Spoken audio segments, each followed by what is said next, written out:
आपके सामने मेनका अप्सरा कोई भी आ जाए, जिस रूप में आ जाए, आपको विचलित नहीं कर सकते। वो पीढ़ी तो पूरा सुबह से लेकर शाम तक मोबाइल खोलती है और निकल करके भी वही सब दृश्य आ जाते हैं सामने, तो उसका क्रम बताइए, कैसे कंट्रोल करें लोग? मेरे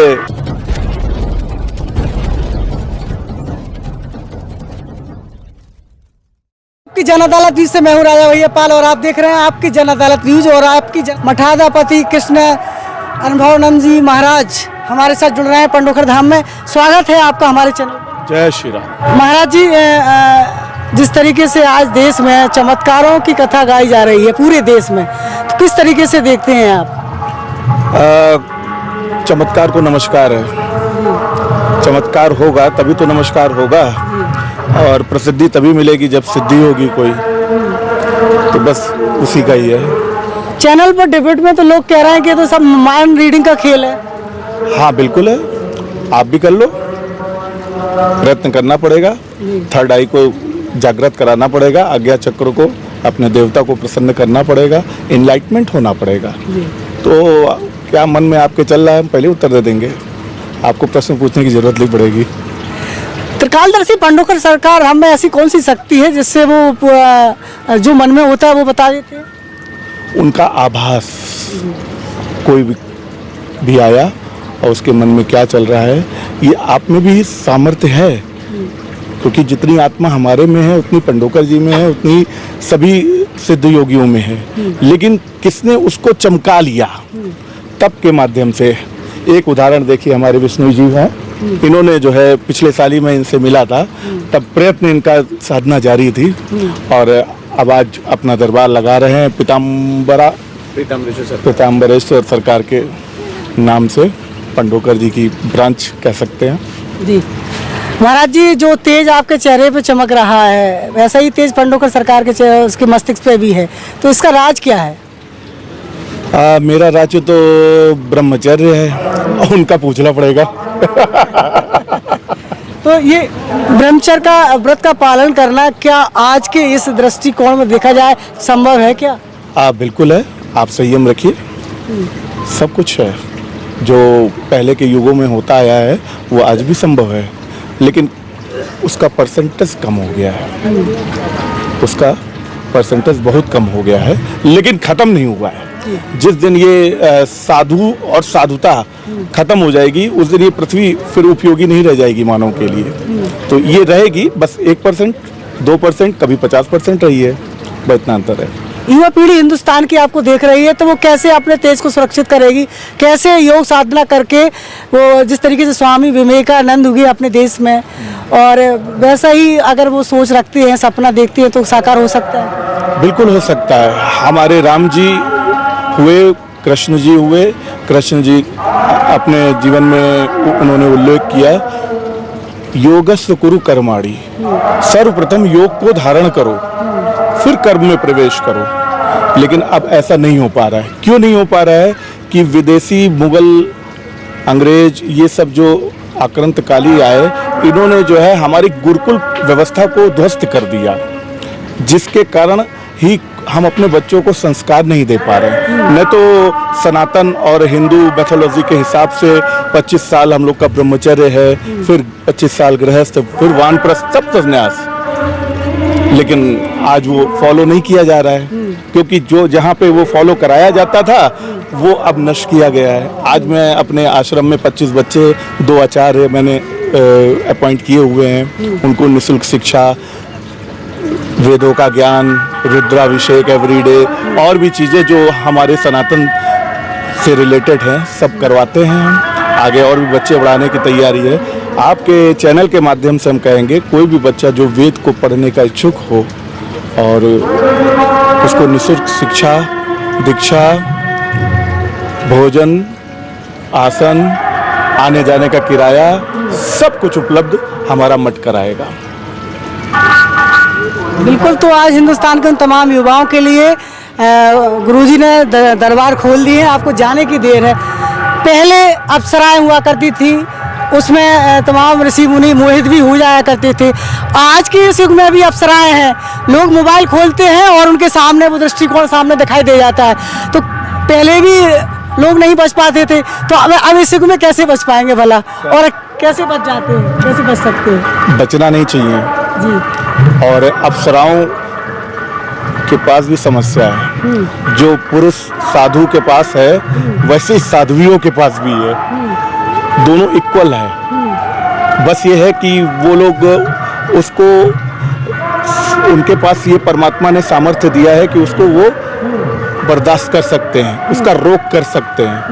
पुरुषों में थोड़ा नहीं है, वो उत्तेजना उसमें है, उसकी वासना क्रिया करती है, और स्त्री की वासना क्रिया करती है, लेकिन उसके पास पावर परमात्मा ने दिया है उसे, उसको सामर्थ्य, उसको दबा सकती है। आसाराम बापू ने क्यों नहीं कर पाया? ये तुमसे पूछना पड़ेगा।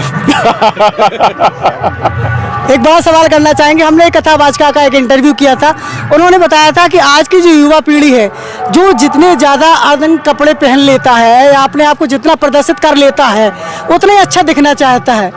तो क्या आप उन आँखों पर दोष देना चाहेंगे जो उनको उस दृष्टिकोण से देखते हैं, या इसके पीछे भी योग की आवश्यकता है? बहुत अच्छा प्रश्न है। आज की युवा पीढ़ियों को इसका उत्तर अच्छी तरीके से मिलना चाहिए। पहले इस पंच तत्वों के शरीर से ऊपर उठना पड़ेगा। छित जल पावक गगन समीरा, पंच तत्व से बना शरीरा। ये सब 5 तत्व उधार मिले हैं। जिस तरह सांसों की गिनती है, जिस दिन पूरी वो बाहर गई फिर वापस नहीं आने वाली। फिर कितना भी साधु का आशीर्वाद ले लो या परमात्मा भी आगे, बहुत मुश्किल है मिलना। तो अपने उसके कंट्रोल करना पड़ेगा, संयम लाना पड़ेगा, अपने भीतर से अपने को जानना पड़ेगा सबसे पहले। इसीलिए योगस्व कुरु कर्माणि कहा गया। योग धारण करिए, वो रामदेव वाला योग नहीं। योग मतलब जोड़, जोड़ मतलब आत्मा को जानो, इनलाइटमेंट हो, और परमात्मा की ओर मार्ग पे यात्रा शुरू कर दो। फिर उससे आपके सामने मेनका, अप्सरा, कोई भी आ जाए, जिस रूप में आ जाए, आपको विचलित नहीं कर सकते। वो आपको बहन और माँ के रूप में ही दिखाई देगी। आज की युवा पीढ़ी तो पूरा सुबह से लेकर शाम तक मोबाइल खोलती है, और निकल करके भी वही सब दृश्य आ जाते हैं सामने। तो उसको कैसे धीरे धीरे, उसका क्रम बताइए, कैसे कंट्रोल करें लोग? मेरे आश्रम में भेजिए, मैं उनको जो है सवेरे से शाम तक सारा स्टेप बाय स्टेप करवाऊंगा। और वैसे मैं ये बताऊंगा कि ये विदेशी षड्यंत्र है। मैं जिस राज्य से इस वक्त मठाधिपति हूँ, वहाँ मैं देख रहा हूँ किस तरह हमारे सनातन धर्म पे आघात किया जा रहा है। इसको हम लोग इतनी जल्दी नहीं समझ पा रहे हैं, लेकिन इसका दुष्परिणाम भविष्य में होगा।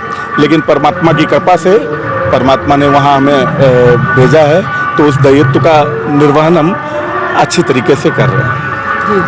आपने इस स्वरूप में कितने समय बाद आपने अपने आप को जान लिया था कि आपको संत स्वरूप में जाना है? क्योंकि जब आप बचपन में होंगे तो बहुत खूबसूरत होंगे, स्मार्ट होंगे, कॉलेज लाइफ भी आपने शायद देखी होगी। तो क्या अभी नहीं है?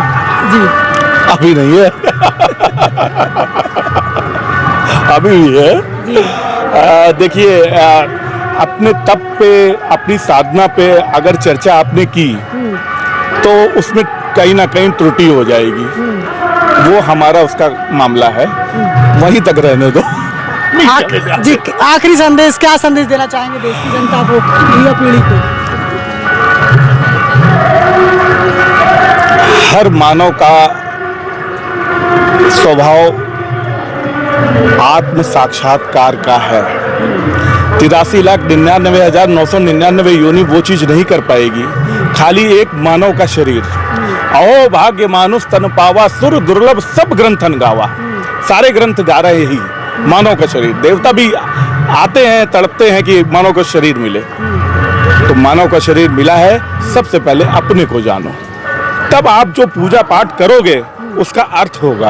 अभी तो जबरदस्ती के आस्तिक बने, यही तो प्रॉब्लम है कि कभी भी वो नास्तिक बन सकते हैं। अगर एक बार वो आत्म जागरण उनका हो जाता है, उनको पता लग जाता है कि वाकई में हम कौन हैं, हम आत्मा हैं। आत्मा का विस्तार क्या है? परमात्मा है। It's clear. आपकी जन अदालत न्यूज पे हमने आज तमाम उन मुद्दों पर चर्चा की, शायद ऐसे इंटरव्यू आपको बहुत कम सुनने को मिलते होंगे। आज की युवा पीढ़ी के लिए ये इंटरव्यू एक तरीके से मोटिवेशन देता है कि आप किस तरीके से अपने आप को सुरक्षित रख सकते हैं और देश को मजबूत बना सकते हैं। तो आप चिंतन कीजिए और आपके जो भी सवाल है कमेंट बॉक्स में लिखिए। हम फिर आपके सवालों को लेकर के आएंगे, जुड़े रहिए हमारे साथ। नमस्कार। प्रज्ञा मिश्रा जी, तमाम यूट्यूबर भी हैं पूरे देश में, देखते हैं, और उनकी कहीं ना कहीं आपसे बड़ी उम्मीदें हैं। जहाँ पे स्वतंत्र पत्रकारिता को उससे ज्यादा सम्मान मिलेगा जितना आज नेशनल मीडिया को मिल रहा है जी। इंटरनेशनल मीडिया का सम्मान दिलाऊंगी मैं, इस बात की गारंटी आज इसी जगह पर खड़े होकर कह रही हूँ। और आप सब लोगों के लिए नहीं, लेकिन आप सब लोगों के लिए मैं एक टांग पर खड़ी हूँ, क्योंकि आप लोग बहुत बड़ा काम कर रहे हैं। आप लोगों को सैल्यूट है, हमसे भी ज्यादा मेहनत आप लोग करते हैं एकदम ग्राउंड पर, हर मिनट एक एक छोटी छोटी खबरों से जो हमसे भी छूट जाती है वो आपसे नहीं छूटती है। तो आप लोग बहुत मेहनत करते हैं। आप जब याद करेंगे प्रज्ञा मिश्रा आपके सामने खड़ी होगी, आपके साथ खड़ी होगी। इनको इनके लाइक सब्सक्राइब शेयर कर दीजिएगा। आप लोगों का एक एक लाइक इन लोगों के लिए और हम सब के लिए बहुत बहुत मायने रखता है, तो हमारा सबका समर्थन करते रहिए। नमस्कार। Evergreen colours India private limited, रंग है तो जीवन है। Stay home, stay safe.